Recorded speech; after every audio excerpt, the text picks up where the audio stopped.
Suka ada orang bilang suka mendapatkan ide-ide cemerlang dalam toilet. Itu setan masih masuk ide itu. Dan kadang-kadang bagus juga. Itu muslihatnya dia.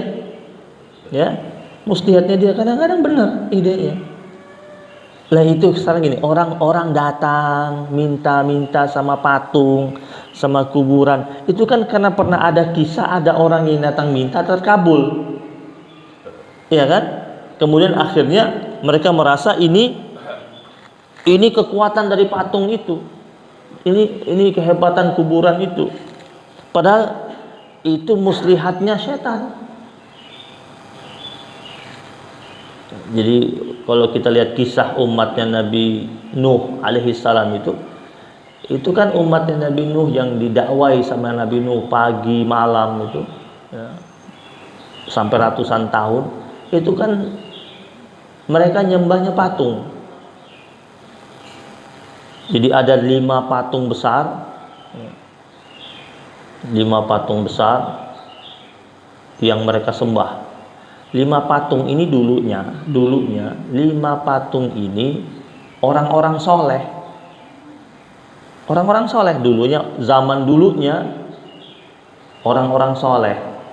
Kemudian orang soleh ini meninggal dunia.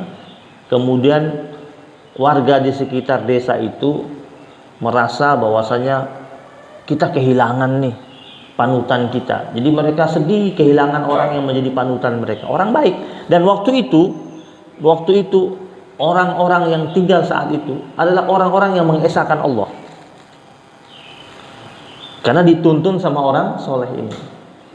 Nah, orang soleh ini meninggal dunia, mereka sedih, merasa kehilangan. Terus ada di antara mereka mengusulkan bagaimana kalau kita buat patungnya, patung wajahnya. Ditanya untuk apa? Untuk mengenang, biar anak cucu kita tahu dulu ada orang baik seperti ini. Tujuan pertamanya itu bukan untuk menyembah, tujuan pertama untuk mengenang. Dibuatlah karena alasannya masuk akal dibikin. Setelah dibikin jamaah sekalian, kemudian mereka kenang lagi. Akhirnya jadi ceritakan dari turun temurun. Ini pernah ada orang baik, jejak kebaikannya begini yang diajarkan begini terus menerus, terus turun menurun ke sekian generasi.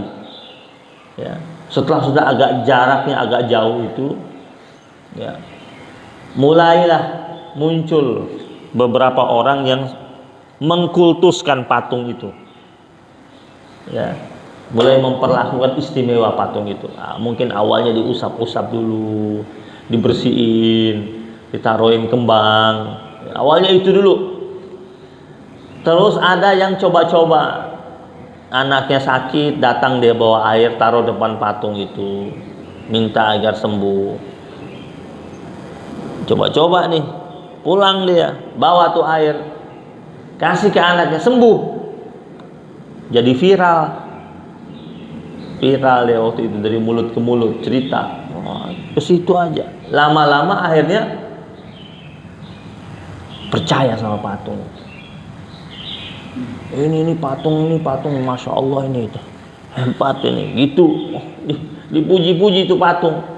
Akhirnya mereka di kemudian hari nyembah tuh patung. Jadi patung yang tadinya itu ratusan tahun sebelumnya itu dibuat semata-mata untuk mengenang, lama-lama dikultuskan dan akhirnya dijadikan Tuhan. Itu dikisahkan di surat Nuh itu. Jadi ketika Nabi Nuh datang sama mereka, dakwah sama mereka itu, mereka tutup telinganya, mereka tarik bajunya ke atas, nutup mukanya, nggak mau lihat Nabi Nuh dan nggak mau dengar dakwah Nabi Nuh alaihissalam. Bahkan orang-orang penting mereka di saat itu bilang apa? Kita tetap bertahan dengan Tuhan kita itu, yang 5 itu. Maka kita masuk dalam kamar mandi ini, kita mendapatkan keutamaan kalau kita baca doa itu. Keutamaan yang kedua adalah kita mendapatkan perlindungan dari Allah Subhanahu wa taala dari gangguan syaitan.